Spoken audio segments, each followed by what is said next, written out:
para Martín. Bueno, listo. Bueno, compañero, muy buenos días. Buenos días. Hoy Entonces, es para que le quede en viernes.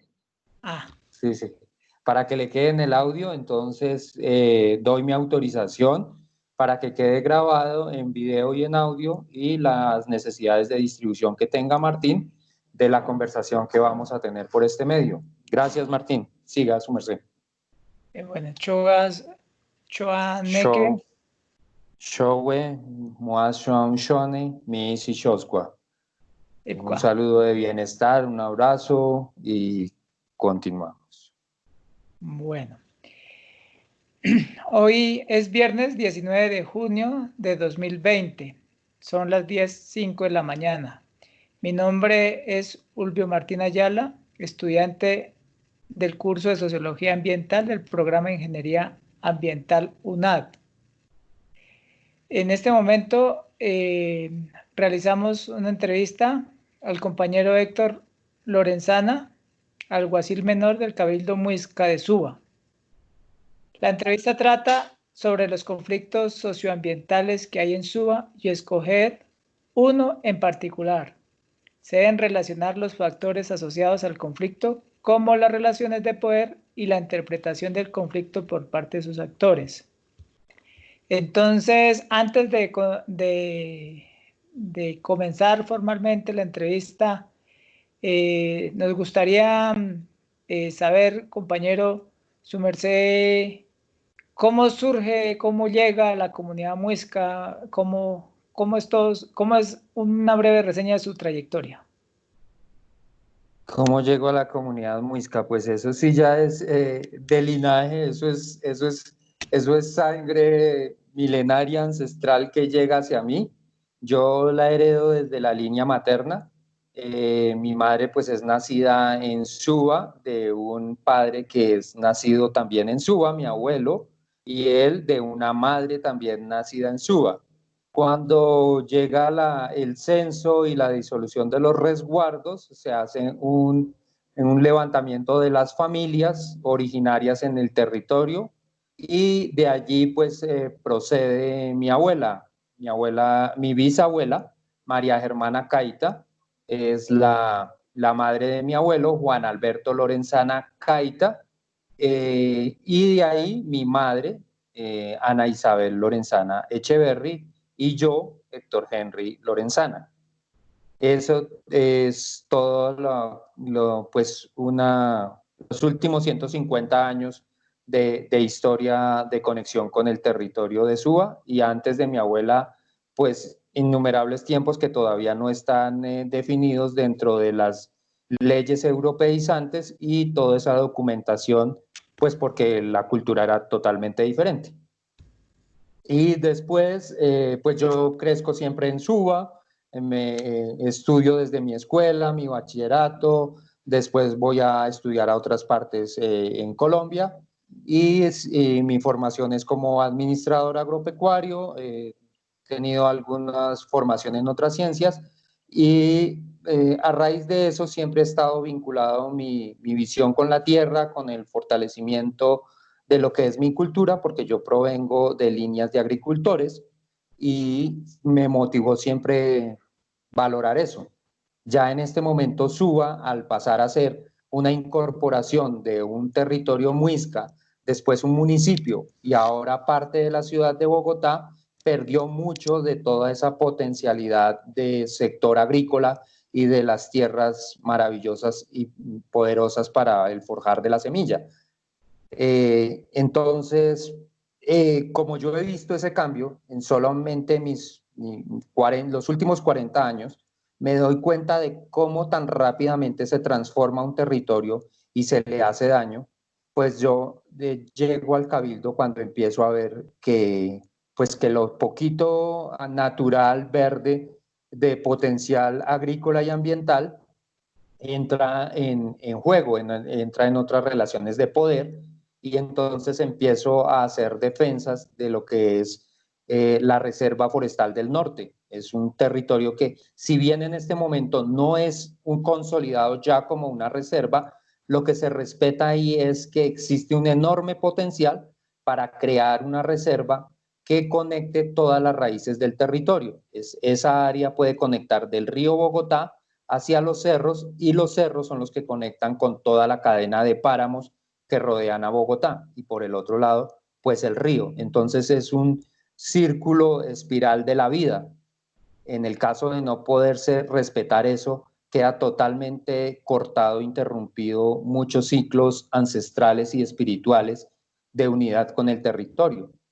Y eso es lo que me lleva a, en los últimos años, he estado muy vinculado con ese proceso, de primero con la reserva, y ese proceso de la reserva se vincula y empieza a unir, como a enlazar, a tejer los demás problemas del territorio, que ya son de por sí bastantes.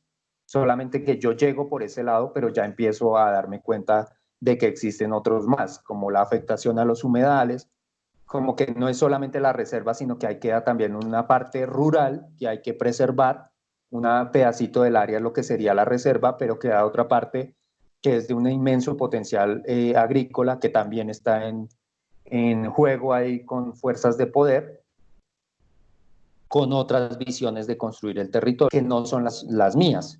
Los cerros también quedarían afectados, y al afectar todo eso, pues realmente cada vez la presión es más grande con la población de nosotros, los nativos ancestrales del territorio, que ya nos vemos inmersos es en una urbe que no respeta nada, que no respeta ninguna hermandad con la vida. Es eso, Martín. Y Juanique, para las personas que puedan escuchar esta grabación, eh, es bueno tener como esa trayectoria suya es buena en el sentido en que muchos creen que el Muisca ya desapareció, que el Muisca no existe, que está en los libros de la historia, y entonces por eso esa primera entrada que hace de su merced es muy buena. La segunda es si rápidamente puede comentar como en qué estado se encuentra en ese momento la comunidad muisca, el pueblo muisca, más o menos cuántos integrantes tiene el pueblo muisca. Pues nosotros somos censados, y desde el censo original nosotros estimamos que estamos en este momento entre 8.000 a 10.000 personas, y esto constituye más o menos unas 300 familias o algo más de 300 familias.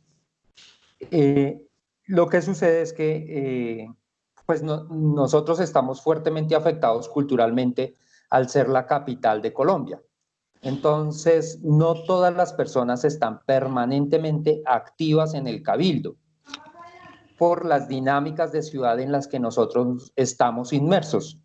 Eh, Eso nos complejiza un poco la situación de cómo es el volver a recuperar toda nuestra raíz. Y evidentemente, pues para poder hacer resistencia y vivir en el territorio, hay muchas cosas que nos toca amoldarnos de la cultura que llega, de la cultura que es más europeocéntrica, y sus normas y sus dinámicas, pero necesitamos estar aquí y necesitamos pervivir y sobrevivir en el territorio. Eso es lo que hace que más o menos llegamos a ser activos en el cabildo aproximadamente unas 1.000 personas, cuando tenemos una asamblea grande o unas elecciones, pero ahí llegan representantes de todos los clanes familiares. Es lo máximo que estamos logrando en este momento, pero nuestro objetivo siempre será volver a vincular a todos los grupos poblacionales y todos los miembros del cabildo para que lleguen al cabildo. Es complejo, pero pues esa es la meta, ese es nuestro objetivo, el seguir mostrándole a la ciudad que somos los originarios del territorio y que aquí seguimos estando, que no correspondemos al imaginario que se creó desde Europa de lo que nosotros somos, pues porque evidentemente para sobrevivir tuvimos que asumir muchísimas cosas que llegaron de los otros gobiernos. Pero aquí estamos, y aquí seguimos resistiendo, y aquí seguimos teniendo visiones diferenciales, y aquí seguimos amando, queriendo el territorio y tratando de proteger desde nuestras medidas y dentro de nuestros quehaceres y lo que pensamos y vivimos diariamente. Gracias, compañero. Con gusto. Se me está yendo la señal, se me está yendo el audio suyo, me está quedando más bajito. Algo está Gracias, pasando. compañero. Con la comunidad muisca todavía hay Ya, varios ahora pueblos, sí. ¿no? Está el pueblo muisca de Suba, Sí. que es el más grande. Se encuentra el pueblo muisca en la localidad de Bosa. Se encuentra hoy todavía el pueblo pervive como comunidad en Cota, en Chía, en Sesquilé. Y hay otros procesos que se vienen auto reconociendo, como en Boyacá, en Sogamoso, en Tunja, hacia el lado de donde hacen las vasijas de barro, bueno, en fin. Eso quiere decir que está en un renacimiento. Compañero, ya entrando más en materia, de todos los problemas ambientales que me han nombrado socioambientales, ¿cuál quisiera enumerar más en particular? ¿O la problemática Uy, general? pero sí, es que ahí sí me queda, en este momento me es más difícil decir que uno sea más importante que el otro, porque todos se entrelazan. Y como la visión nuestra es proteger el territorio, esos son una de las visiones que tiene el modelo de gobierno de Bogotá ahora, que todo lo ve particularizado y dividido, pero nosotros no lo vemos así. Lo que afecte a uno de nuestros cerros va a llegar a afectar al río, y lo que afecte al río va a afectar a los humedales. Y lo que afecte al río y a los humedales está directamente relacionado con lo que pase en el páramo. Y afectar el páramo, pues es afectar todo el ciclo hídrico. Afectando el ciclo hídrico también estamos afectando el aire, la calidad del aire.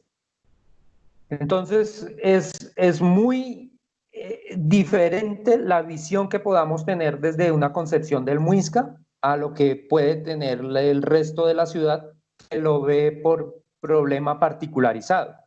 En este momento, simplemente es como por empezar a hablar, pero, por ejemplo, tendremos unos debates fuertes con la administración de Bogotá con respecto a las obras sobre el humedal de Tibabuyes. El humedal de Tibabuyes es el mismo que la ciudad reconoce como Juan Amarillo, aunque en el decreto de protección se nombra como humedal Juan Amarillo Tibabuyes, pero en esa búsqueda de desconocer nuestro origen, siempre se preserva el nombre del que llega, del nombre del invasor sobre el nombre originario.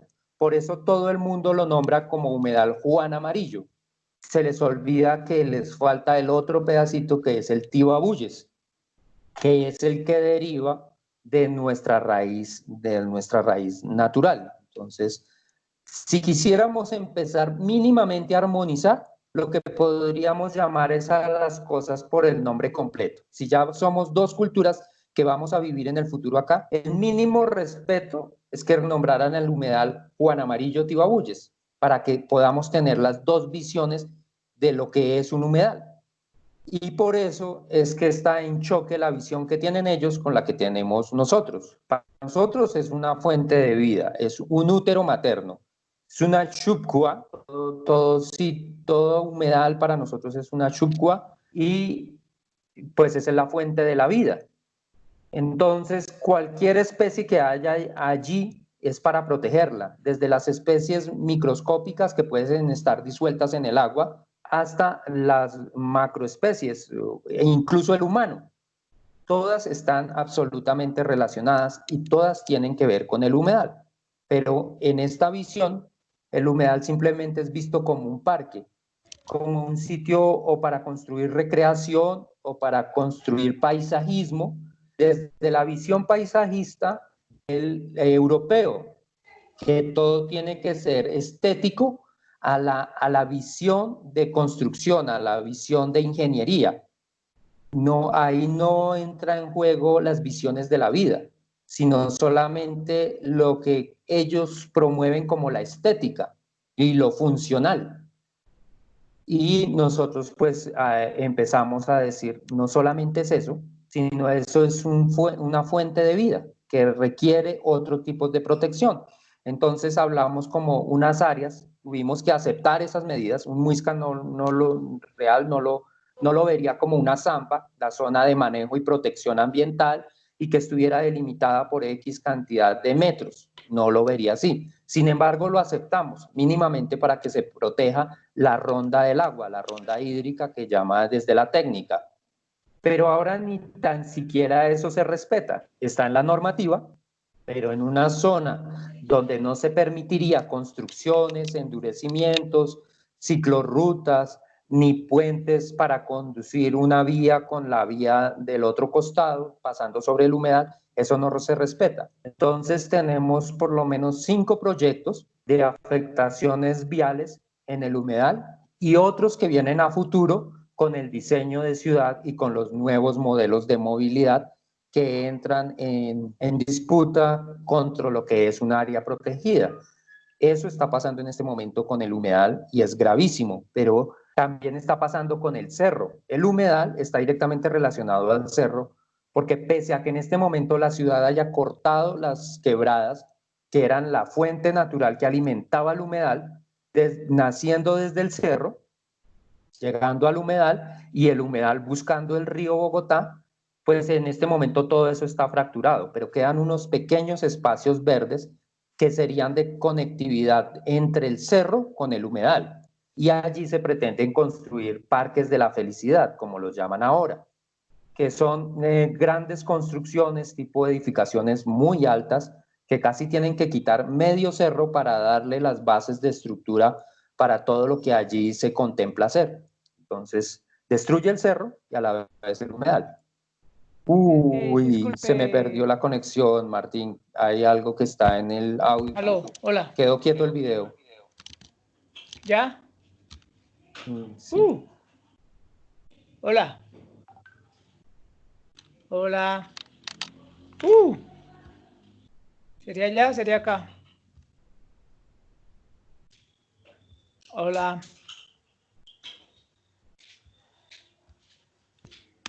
Ay, sí, tenía que caer.